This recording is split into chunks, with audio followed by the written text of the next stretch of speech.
So surrogacy.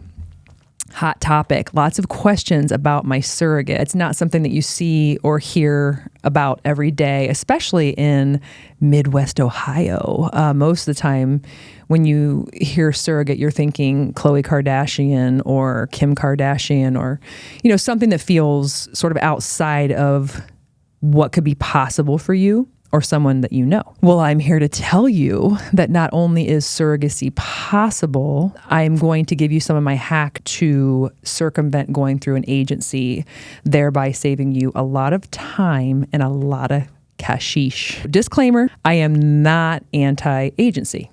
I think it's great. Love it. It's necessary, and I'm not trying to say there's anything wrong with that. What I am going to tell you, though, is there's a high demand for surrogates right now. Agencies are very expensive.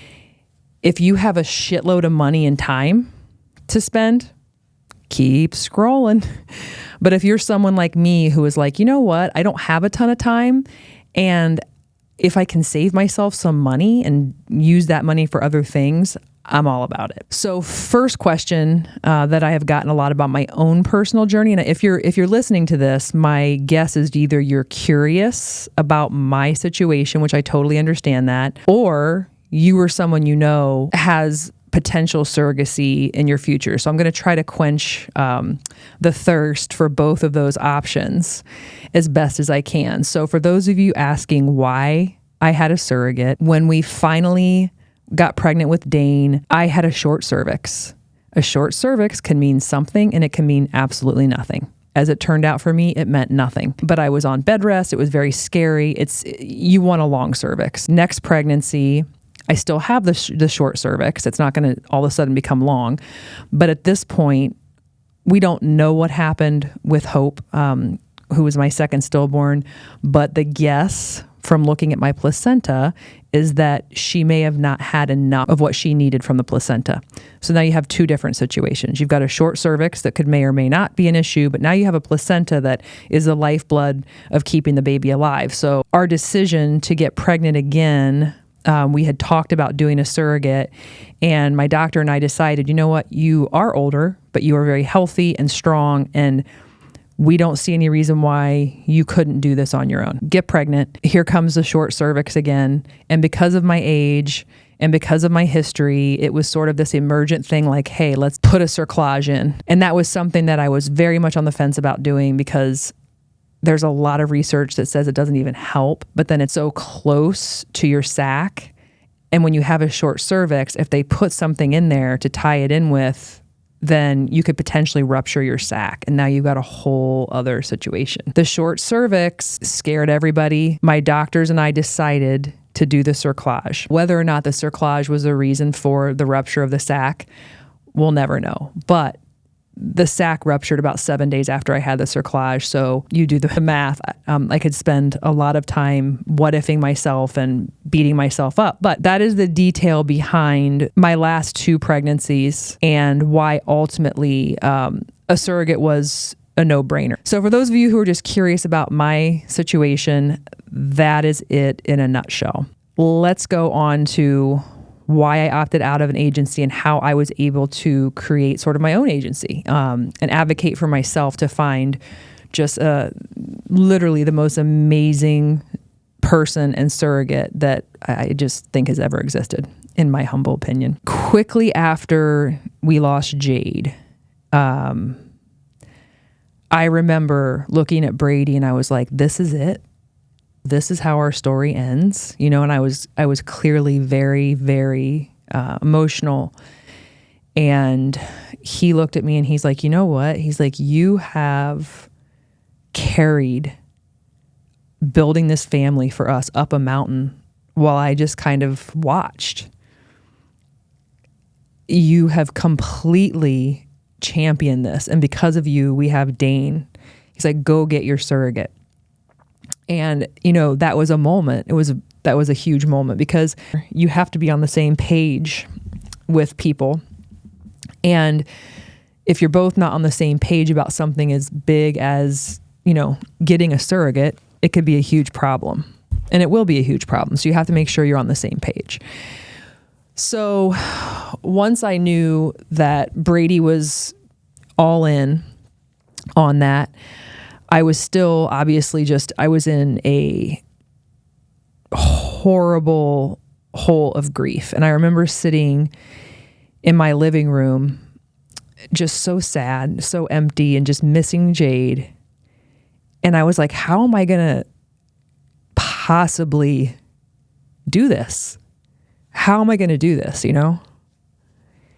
And I remember sitting there and I was like, you know what? This is always going to feel this way. You're always going to miss Jade. But you don't have time.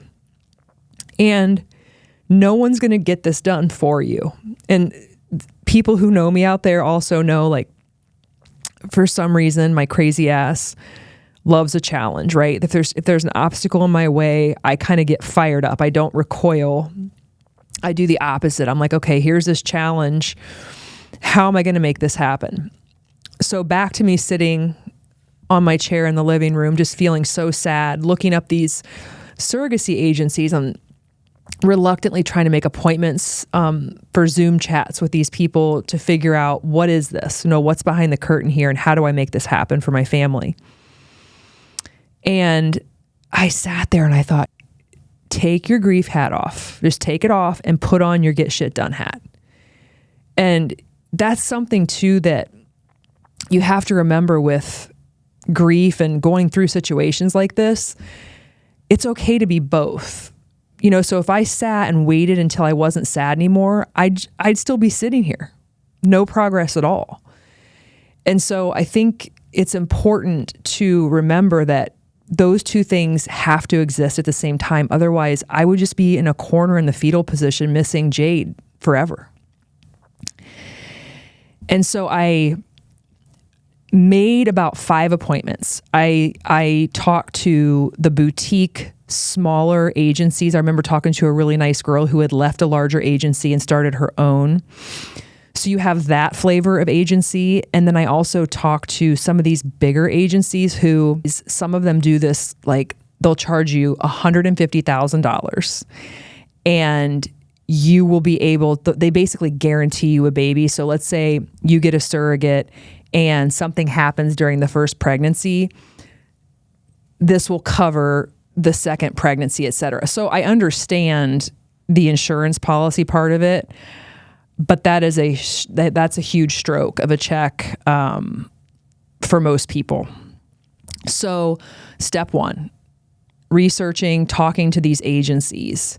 And initially I thought that's kind of what I was doing, right? Because what we do is we just default to, oh, I need to go get an agency because they know everything happening and I can't do that myself, right? That's beyond most people's sense of reason. They would never think, oh, what if I peeled this back and dissected it and figured out how to basically become my own agency. So the more people that I talk to, the more I realize, okay, I got to do this on my own. Reason number 1, because the demand is so high for surrogates, some of these time frames for these agencies are 2 years. Don't have 2 years, not interested in waiting 2 years. Secondly, when I was talking to these agencies and they're telling me $150,000, and then I'm peeling back what the surrogate's getting versus what the attorney is getting versus what the life insurance component costs, that the agencies are making out very, very well. So that was another component. But then the third component that I thought about, and I have a sales background. So I'm a cold caller. I'm a hunter. I go after connections and leads and deals, and that juices me up. That doesn't make me afraid. So I kind of looked at it like that, where I'm like, okay, who's going to work harder for me than me to find this person that could potentially be the surrogate? So a flip switched in me where I'm like, I just have to think of this as sort of a sales process, marketing process. So after talking to these agencies and realizing that I'm going to basically become my own agency, I sat down and thought, okay, what's this process going to look like and how do I start? And we all know the hardest part is taking something from here and just getting started. So was to call my doctor and very close friend now, Dr. Shepard. And I called her, she came over and we talked about it. Her opinion was that, you have such a large community of people and friends and family. Why don't you just put it out there? Like, just put it out there. Tell people you're looking for a surrogate. And of course, me being the kind of private I don't want to call myself anti-vulnerable, but vulnerability just feels really weird to me. I just didn't want that out there like that. And so we came to sort of a negotiation point or like a compromise where I'm like, let's make a list of like wave 1 people. That's what I called it. Where I could sort of create this small group of people whom I trust, but also who have access to high concentration pockets of people who could potentially be a surrogate, people who I felt like could help me initially, wave 1. So Dr. Shepard, my OB, she put marketing material, which we'll talk about here in a minute, up in all of her offices, and she became sort of the town crier for this family in Arlington that's looking for a surrogate. So Dr. Shepard had all of her doctors aware of it. She put stuff in all of her offices, which is, the concentration of the foot traffic there of, let's be honest, it's pretty good. So that's I would say, talk to your doctor, any doctors that and have a relationship with that would be willing to sort of get behind this and become an advocate for you and keep their eyes and ears open for anyone who would be a potential fit. Secondly, I had a couple of trusted people who either are teachers in a large school district or medical sales in a hospital full of nurses. I also reached out directly to the nurses in labor and delivery and high risk who I developed relationships with because I spent quite a bit of time up there. So they were all just greatly supportive. And anybody who is a nurse or knows nurses, it's like salt of the earth, altruistic. It's the best type of human being. So, I highly recommend if you have a hospital near you, just try to get in contact with someone on the labor and delivery floor, the high risk floor, endear yourself to them, tell them your story, and you will have some soldiers there marching on your behalf. And actually, the person who ended up getting me with Sky, it's a great friend of mine, Jessie Pizzuti, her nanny, who owns this night nanny agency. And Jessie also, another thing about Jessie went through a lot of infertility struggles. And so she and I have bonded over the years about just the pain, the isolation, and the stigma, really, of infertility. So she sort of took that on when I told her. She just, I'll never forget it. She was just ready to go and like take on the world for me. It was amazing. So Jessie ends up talking to her nanny, and her nanny happened to know Sky. And her nanny, Charity, is her name. She and Sky go way back. So she just has a history with her. And I don't even know if she knew that Sky had been a surrogate before. So Sky was a surrogate one other time. She has 3 kids of her own. So step 1, either put it out there, shout it from the rooftops to everyone. If you're more private, create this list of people, places that can help you spread your story and your word. Get that started. Start fishing. Like literally put your pole in the water and just start fishing. So back to the marketing material. And it's funny. So just the marketing material alone could be enough to stop some of you out there because you just get overwhelmed with like, well, what am I saying? How do I do that? That's so weird. I agree. I happen to have an extensive background in that just from SOS, from 10 years of doing, we do all of our own stuff, our graphics and everything else. So Canva is a really great platform. There's so many other ones out there. But if anybody out there, if that's a hurdle that is stopping you, please reach out to me. Because I have people here who can help you with that stuff. And if you need to hire somebody, it's not super expensive. You can have somebody create what we did. I created sort of this high level UA family, loving UA family is looking for, a surrogate. And it was this high level kind of marketing piece that was put in to the hospitals, the doctor's offices. That was what I originally gave out. So you're kind of showering people with the high level. And then once you get a bite and a lead of someone who's actually interested, then I had created a 1-page, this is who we are, picture of the family, picture of, just pictures of us and sort of our journey and what led us to looking for a surrogate. So that I saved for actual people who were going to be a potential lead. So you've got your group, you've got your marketing material up, and now you do have to have a little patience. You have to keep putting your pole in the water, keep thinking about people who might know people. And I will tell you though, we found Sky within 2 weeks, literally within 2 weeks. Dr. Shepard probably had about 7 other people who were potentials. And I also got a couple people who reached out to me on Facebook via the labor and delivery and the high risk nurses. So things could happen a lot quicker than what you imagine in your head. And then there you go, right? Next thing you know, you're kind of cooking. So that is the sort of, in my mind, the hardest part for someone to get over, because you hear agency, right? And they're going to take care of everything. If you pay that money, it's like, okay, cool. They're going to find this most perfect surrogate to drop from the sky and it's all going to be great.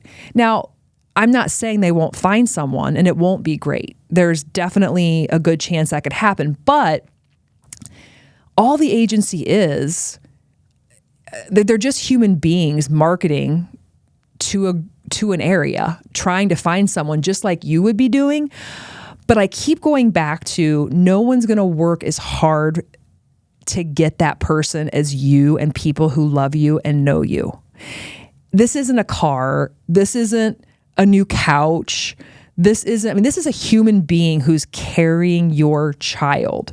So I would highly recommend, if you can get over that hump and just try to do the marketing yourself, I just think you're going to find someone who you'll be able to sleep at night.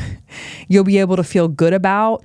Some of these agencies too, like the people that they find for you aren't in the same state.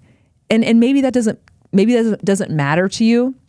But being able to go to all these appointments with Sky down the street from my home and knowing that she's only 20 miles away if something should happen, that is huge to me.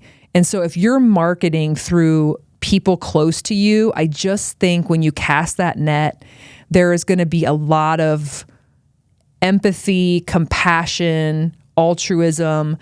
And I just would really, if I had to hedge my bets, I think you will find the perfect person for you.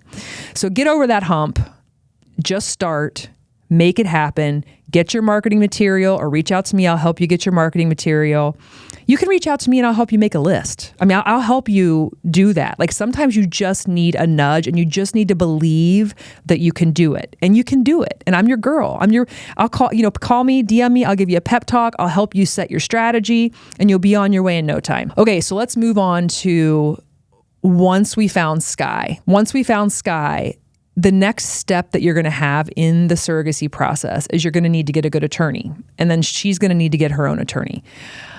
I can't remember who recommended my attorney to me, but I'm eternally grateful because she's amazing. Her name is Ellen Essig, and she's in Cincinnati, and she does this all the time. Adoption, surrogacy is her jam. She was very reasonably priced. She was efficient, honest, kind. I give her 10s all the way around. So you get your attorney, she gets her attorney. We talk to Sky about high level. So compensation. What are the stipulations that you have for being a surrogate? Do you need, some surrogates are, you got the J-Lo diva surrogates, and then you got the kind of the other surrogates who maybe like aren't as experienced or don't care as much about what they're going to get in return. They're more altruistic. Sky was literally that person. But regardless, if your surrogate has some requests, but for example, maybe she wants to put in the agreement that she gets $150 a month in maternity clothes.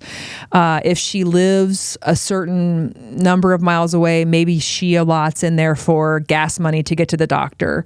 If she has a current job and she's going to have to be off for 4 to 6 weeks, you're going to have to pay for her to be recovering versus someone who doesn't have a job. So there are tons of things like that someone like Ellen, who's been there, will literally guide you through and make sure that you're not missing a beat on any of that. So don't get overwhelmed with that. That's why there's attorneys. That's why they get paid the big bucks. They will do all of that for you. Just make sure you get someone who's experienced and who's good and who's thorough. And the same thing on the surrogate's end, so that you guys can sort of meet, flush out all the things that need to go into that agreement. We went back and forth a couple of times.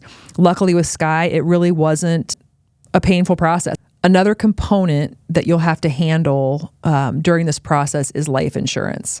And luckily for me, and it should be the case for you as well, if you have a good experienced attorney, they will guide you and give you names of companies that deal directly with life insurance policies for surrogates.